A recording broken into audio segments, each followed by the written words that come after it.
श्री संपूर्ण पापनाशन विष्णु स्तोत्रम्। किं नु नाम सहस्राणि जपते च पुनः पुनः। यानि नामानि दिव्यानि तानि चाचक्षुकेशवः। मत्स्यं कूर्मं वराहं च वामनं च जनार्दनं। गोविन्दं पुण्डरीकाक्षं माधवं मधुसूदनं। पद्मनाभं सहस्राक्षं वनमालिं हलायुधं। गोवर्धनं ऋषिकेशं वैकुण्ठं पुरुषोत्तमं। विश्वरूपं वासुदेवं रामं नारायणं हरिं। दामोदरं श्रीधरं च वेदाङ्गं गरुडध्वजम्। अनन्तं कृष्णगोपालं जपतो नास्ति पातकम्। गवां कोटिप्रदानस्य अश्वमेधशतस्य च कन्यादानसहस्राणां फलं प्राप्नोति मानवः। अमायां वा पौर्णमास्याम् एकादश्यां तथैव च सन्ध्याकाले समरे नित्यं प्रातःकाले तथैव च मध्याह्ने च जपन्नित्यं सर्वपापै प्रमुच्यते। किं नु नाम सहस्राणि जपते च पुनः पुनः। यानि नामानि दिव्यानि तानि चाचक्षुकेशवः। मत्स्यं कूर्मवराहं च वामनं च जनार्दनं। गोविन्दं पुण्डरीकाक्षं माधवं मधुसूदनं। पद्मनाभं सहस्राक्षं वनमालिं हलायुधं। गोवर्धनं ऋषिकेशं वैकुण्ठं पुरुषोत्तमं। विश्वरूपं वासुदेवं रामं नारायणं हरिं। दामोदरं श्रीधरं च वेदाङ्गं गरुडध्वजम्। अनन्तं कृष्णगोपालं जपतो नास्ति पातकम्। गवां कोटिप्रदानस्य अश्वमेधशतस्य च कन्यादानसहस्राणां फलं प्राप्नोति मानवः। अमायां वा पौर्णमास्याम् एकादश्यां तथैव च सन्ध्याकाले स्मरे नित्यं प्रातःकाले तथैव च मध्याह्ने च जपन्नित्यं सर्वपापै प्रमुच्यते। किं नु नाम सहस्राणि जपते च पुनः पुनः। यानि नामानि दिव्यानि तानि चाचक्षुकेशवः। मत्स्यं कूर्मं वराहं च वामनं च जनार्दनं। गोविन्दं पुण्डरीकाक्षं माधवं मधुसूदनं। पद्मनाभं सहस्राक्षं वनमालिं हलायुधं। गोवर्धनं ऋषिकेशं वैकुण्ठं पुरुषोत्तमं। विश्वरूपं वासुदेवं रामं नारायणं हरिं। दामोदरं श्रीधरं च वेदाङ्गं गरुडध्वजम्। अनन्तं कृष्णगोपालं जपतो नास्ति पातकम्। गवां कोटिप्रदानस्य अश्वमेधशतस्य च कन्यादानसहस्राणां फलं प्राप्नोति मानवः। अमायां वा पौर्णमास्याम् एकादश्यां तथैव च सन्ध्याकाले स्मरे नित्यं प्रातःकाले तथैव च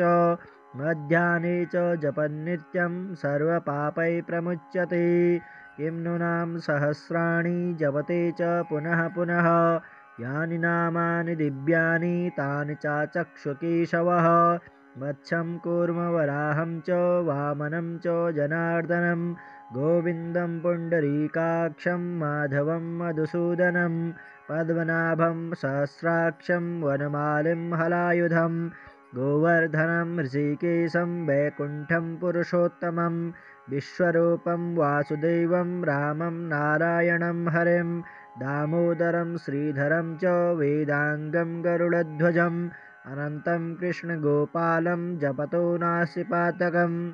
गवां कोटिप्रदानस्य अश्वमेधशतस्य च कन्यादानसहस्राणां फलं प्राप्नोति मानवः। अमायां वा पौर्णमास्याम् एकादश्यां तथैव च सन्ध्याकाले स्मरे नित्यं प्रातःकाले तथैव च मध्याह्ने च जपन्नित्यं सर्वपापै प्रमुच्यते। किं नु नाम सहस्राणि जपते च पुनः पुनः यानि नामानि दिव्यानि तानि चाचक्षुकेशवः मत्स्यं कूर्मवराहं च वामनं च जनार्दनं गोविन्दं पुण्डरीकाक्षं माधवं मधुसूदनं पद्मनाभं सहस्राक्षं वनमालिं हलायुधं गोवर्धनं ऋषिकेशं वैकुण्ठं पुरुषोत्तमं विश्वरूपं वासुदेवं रामं नारायणं हरिं दामोदरं श्रीधरं च वेदाङ्गं गरुडध्वजम् अनन्तं कृष्णगोपालं जपतो नास्ति पातकं गवां कोटिप्रदानस्य अश्वमेधशतस्य च कन्यादानसहस्राणां फलं प्राप्नोति मानवः अमायां वा पौर्णमास्याम् एकादश्यां तथैव च सन्ध्याकाले स्मरे नित्यं प्रातःकाले तथैव च मध्याह्ने च जपन्नित्यं सर्वपापैः प्रमुच्यते किं नु नाम सहस्राणि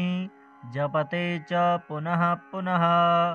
यानि नामानि दिव्यानि तानि चाचक्षुकेशवः मत्स्यं कूर्मं वराहं च वामनं च जनार्दनं गोविन्दं पुण्डरीकाक्षं माधवं मधुसूदनं पद्मनाभं सहस्राक्षं वनमालिं हलायुधं गोवर्धनं ऋषिकेशं वैकुण्ठं पुरुषोत्तमं विश्वरूपं वासुदेवं रामं नारायणं हरिं दामोदरं श्रीधरं च वेदाङ्गं गरुडध्वजम् अनन्तं कृष्णगोपालं जपतो नास्ति पातकं गवां कोटिप्रदानस्य अश्वमेधशतस्य च कन्यादानसहस्राणां फलं प्राप्नोति मानवः अमायां वा पौर्णमास्याम् एकादश्यां तथैव च सन्ध्याकाले स्मरे नित्यं प्रातःकाले तथैव च मध्याह्ने च जपन्नित्यं सर्वपापैः प्रमुच्यते किं नु नाम सहस्राणि जपते च पुनः पुनः यानि नामानि दिव्यानि तानि चाचक्षुकेशवः मत्स्यं कूर्मवराहं च वामनं च जनार्दनं गोविन्दं पुण्डरीकाक्षं माधवं मधुसूदनं पद्मनाभं सहस्राक्षं वनमालिं हलायुधं गोवर्धनं ऋषिकेशं वैकुण्ठं पुरुषोत्तमं विश्वरूपं वासुदेवं रामं नारायणं हरिं दामोदरं श्रीधरं च वेदाङ्गं गरुडध्वजम् अनन्तं कृष्णगोपालं जपतो नास्ति पातकं गवां कोटिप्रदानस्य अश्वमेधशतस्य च कन्यादानसहस्राणां फलं प्राप्नोति मानवः अमायां वा पौर्णमास्याम् एकादश्यां तथैव च सन्ध्याकाले स्मरे नित्यं प्रातःकाले तथैव च मध्याह्ने च जपन्नित्यं सर्वपापैः प्रमुच्यते किं नु नाम सहस्राणि जपते च पुनः पुनः यानि नामानि दिव्यानि तानि चाचक्षुकेशवः मत्स्यं कूर्मं वराहं च वामनं च जनार्दनं गोविन्दं पुण्डरीकाक्षं माधवं मधुसूदनं पद्मनाभं सहस्राक्षं वनमालिं हलायुधं गोवर्धनं ऋषिकेशं वैकुण्ठं पुरुषोत्तमं विश्वरूपं वासुदेवं रामं नारायणं हरिं दामोदरं श्रीधरं च वेदाङ्गं गरुडध्वजम् अनन्तं कृष्णगोपालं जपतो नास्ति पातकं गवां कोटिप्रदानस्य अश्वमेधशतस्य च कन्यादानसहस्राणां फलं प्राप्नोति मानवः अमायां वा पौर्णमास्याम् एकादश्यां तथैव च सन्ध्याकाले स्मरे नित्यं प्रातःकाले तथैव च मध्याह्ने च जपन्नित्यं सर्वपापैः प्रमुच्यते किं नु नाम सहस्राणि जपते च पुनः पुनः यानि नामानि दिव्यानि तानि चाचक्षुकेशवः मत्स्यं कूर्मवराहं च वामनं च जनार्दनं गोविन्दं पुण्डरीकाक्षं माधवं मधुसूदनं पद्मनाभं सहस्राक्षं वनमालिं हलायुधं गोवर्धनं ऋषिकेशं वैकुण्ठं पुरुषोत्तमं विश्वरूपं वासुदेवं रामं नारायणं हरिं दामोदरं श्रीधरं च वेदाङ्गं गरुडध्वजम् अनन्तं कृष्णगोपालं जपतो नासिपातकं गवां कोटिप्रदानस्य अश्वमेधशतस्य च कन्यादानसहस्राणां फलं प्राप्नोति मानवः अमायां वा पौर्णमास्याम् एकादश्यां तथैव च सन्ध्याकाले स्मरे नित्यं प्रातःकाले तथैव च मध्याह्ने च जपन्नित्यं सर्वपापै प्रमुच्यते किं नु नाम सहस्राणि जपते च पुनः पुनः यानि नामानि दिव्यानि तानि चाचक्षुकेशवः मत्स्यं कूर्मवराहं च वामनं च जनार्दनं गोविन्दं पुण्डरीकाक्षं माधवं मधुसूदनं पद्मनाभं सहस्राक्षं वनमालिं हलायुधं गोवर्धनं ऋषिकेशं वैकुण्ठं पुरुषोत्तमं विश्वरूपं वासुदेवं रामं नारायणं हरिं दामोदरं श्रीधरं च वेदाङ्गं गरुडध्वजम् अनन्तं कृष्णगोपालं जपतो नास्ति पातकं गवां कोटिप्रदानस्य अश्वमेधशतस्य च कन्यादानसहस्राणां फलं प्राप्नोति मानवः अमायां वा पौर्णमास्याम् एकादश्यां तथैव च सन्ध्याकाले स्मरे नित्यं प्रातःकाले तथैव च मध्याह्ने च जपन्नित्यं सर्वपापै प्रमुच्यते किं नु नाम सहस्राणि जपते च पुनः पुनः यानि नामानि दिव्यानि तानि चाचक्षुकेशवः मत्स्यं कूर्मं वराहं च वामनं च जनार्दनं गोविन्दं पुण्डरीकाक्षं माधवं मधुसूदनं पद्मनाभं सहस्राक्षं वनमालिं हलायुधं गोवर्धनं ऋषिकेशं वैकुण्ठं पुरुषोत्तमं विश्वरूपं वासुदेवं रामं नारायणं हरिं दामोदरं श्रीधरं च वेदाङ्गं गरुडध्वजम् अनन्तं कृष्णगोपालं जपतो नास्ति पातकं गवां कोटिप्रदानस्य अश्वमेधशतस्य च कन्यादानसहस्राणां फलं प्राप्नोति मानवः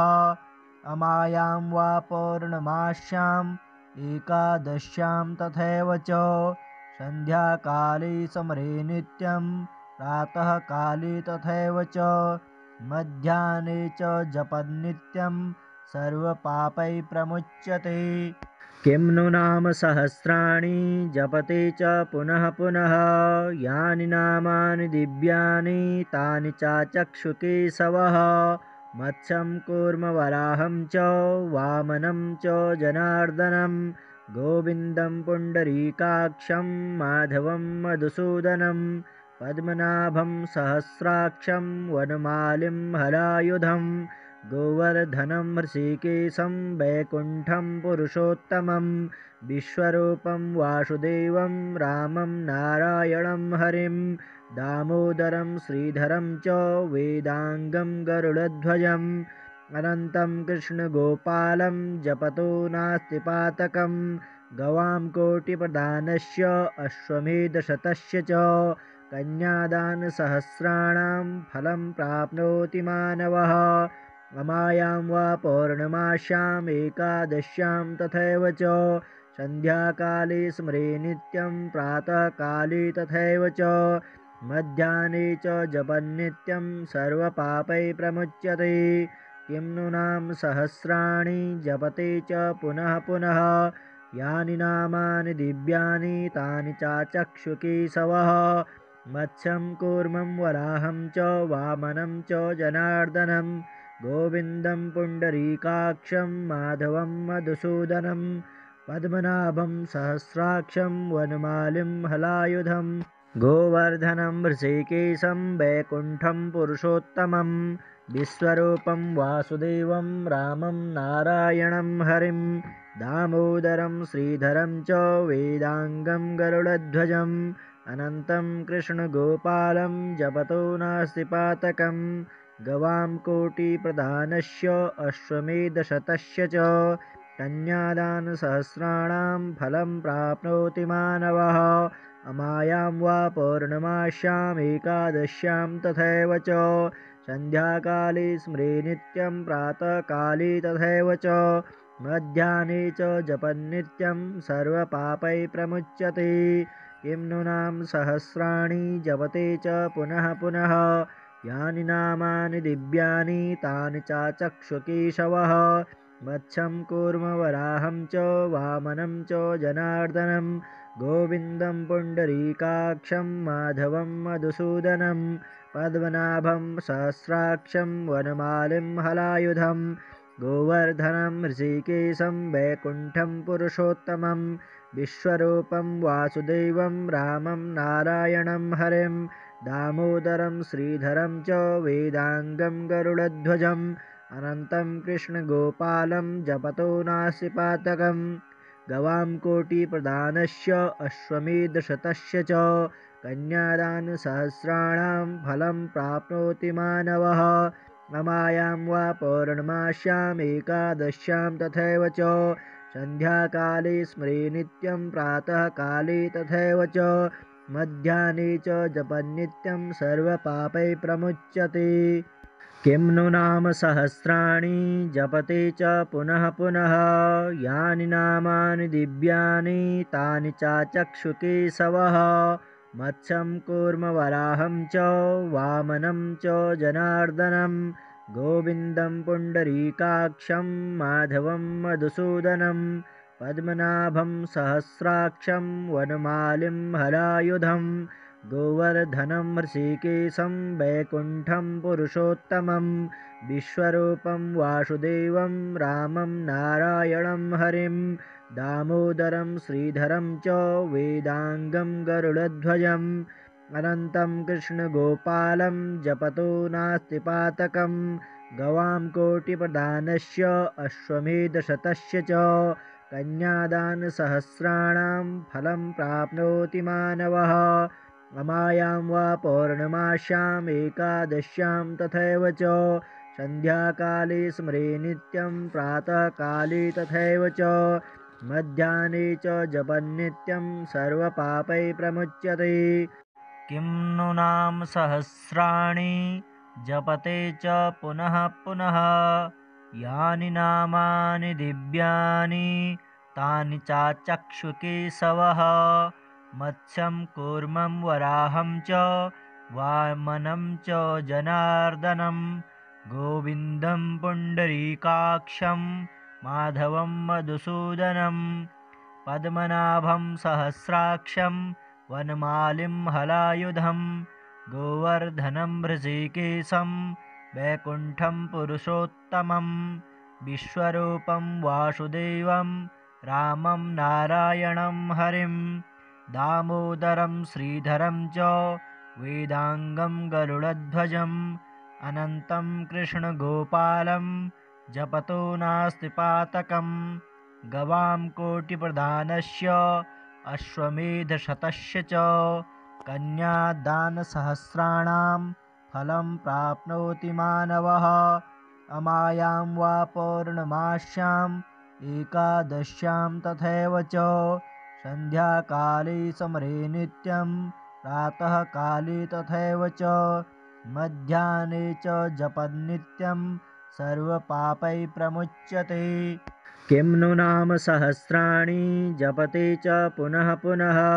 यानि नामानि दिव्यानि तानि चाचक्षुकेशवः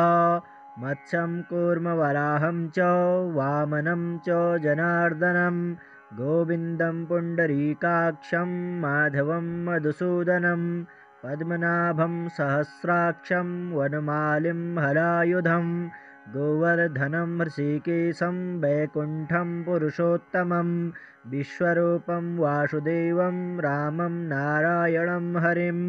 दामोदरं श्रीधरं च वेदाङ्गं गरुडध्वजम्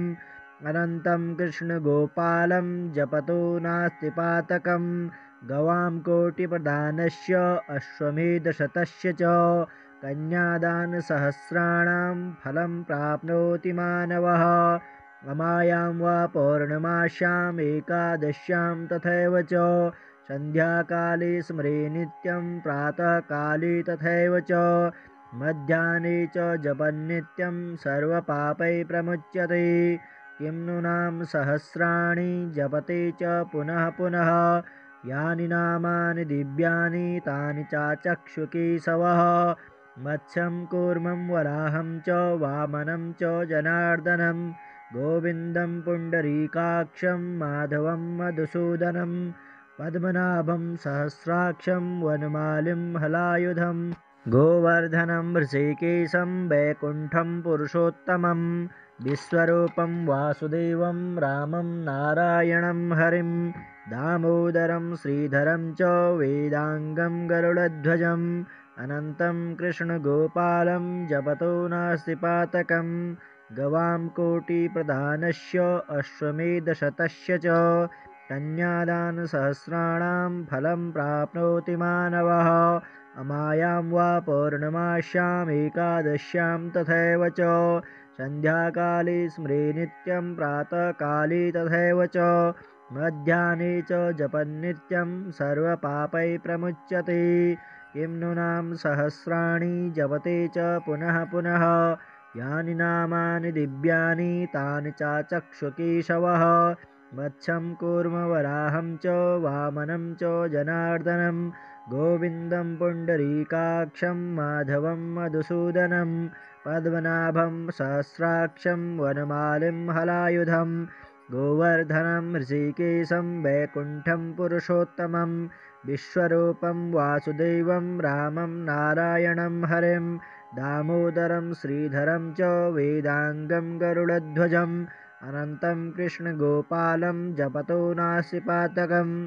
गवां कोटिप्रदानस्य अश्वमेधशतस्य च कन्यादानसहस्राणां फलं प्राप्नोति मानवः अमायां वा पौर्णमास्याम् एकादश्यां तथैव च सन्ध्याकाले स्मरे नित्यं प्रातःकाले तथैव च मध्याह्ने च जपन्नित्यं सर्वपापैः प्रमुच्यते किं नु नाम सहस्राणि जपते च पुनः पुनः यानि नामानि दिव्यानि तानि चाचक्षुकेशवः मत्स्यं कूर्मवराहं च वामनं च जनार्दनं गोविन्दं पुण्डरीकाक्षं माधवं मधुसूदनं पद्मनाभं सहस्राक्षं वनमालिं हलायुधं गोवर्धनं ऋषिकेशं वैकुण्ठं पुरुषोत्तमं विश्वरूपं वासुदेवं रामं नारायणं हरिं दामोदरं श्रीधरं च वेदाङ्गं गरुडध्वजम् अनन्तं कृष्णगोपालं जपतो नास्ति पातकं गवां कोटिप्रदानस्य अश्वमेधशतस्य च कन्यादानसहस्राणां फलं प्राप्नोति मानवः अमायां वा पौर्णमास्याम् एकादश्यां तथैव च सन्ध्याकाले स्मरे नित्यं प्रातःकाले तथैव च मध्याह्ने च जपन्नित्यं सर्वपापैः प्रमुच्यते किं नु नाम सहस्राणि जपते च पुनः पुनः यानि नामानि दिव्यानि तानि चाचक्षुकेशवः मत्स्यं कूर्मं वराहं च वामनं च जनार्दनं गोविन्दं पुण्डरीकाक्षं माधवं मधुसूदनं पद्मनाभं सहस्राक्षं वनमालिं हलायुधं गोवर्धनं ऋषिकेशं वैकुण्ठं पुरुषोत्तमं विश्वरूपं वासुदेवं रामं नारायणं हरिं दामोदरं श्रीधरं च वेदाङ्गं गरुडध्वजम् अनन्तं कृष्णगोपालं जपतो नास्ति पातकम् गवां कोटिप्रदानस्य अश्वमेधशतस्य च कन्यादानसहस्राणां फलं प्राप्नोति मानवः अमायां वा पौर्णमास्याम् एकादश्यां तथैव च सन्ध्याकाले समरे नित्यं प्रातःकाले तथैव च मध्याह्ने च जपन्नित्यं सर्वपापैः प्रमुच्यते। किं नु नाम सहस्राणि जपते च पुनः पुनः यानि नामानि दिव्यानि तानि चाचक्षुकेशवः मत्स्यं कूर्मवराहं च वामनं च जनार्दनं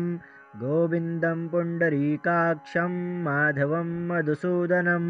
पद्मनाभं सहस्राक्षं वनमालिं हलायुधं गोवर्धनं ऋषिकेशं वैकुण्ठं पुरुषोत्तमं विश्वरूपं वासुदेवं रामं नारायणं हरिं दामोदरं श्रीधरं च वेदाङ्गं गरुडध्वजम् अनन्तं कृष्णगोपालं जपतो नास्ति पातकं गवां कोटिप्रदानस्य अश्वमेधशतस्य च कन्यादानसहस्राणां फलं प्राप्नोति मानवः अमायां वा पौर्णमास्याम् एकादश्यां तथैव च सन्ध्याकाले स्मरे नित्यं प्रातःकाले तथैव च मध्याह्ने च जपन्नित्यं सर्वपापैः प्रमुच्यते। किं नु नाम सहस्राणि जपते च पुनः पुनः यानि नामानि दिव्यानि तानि चाचक्षुकेशवः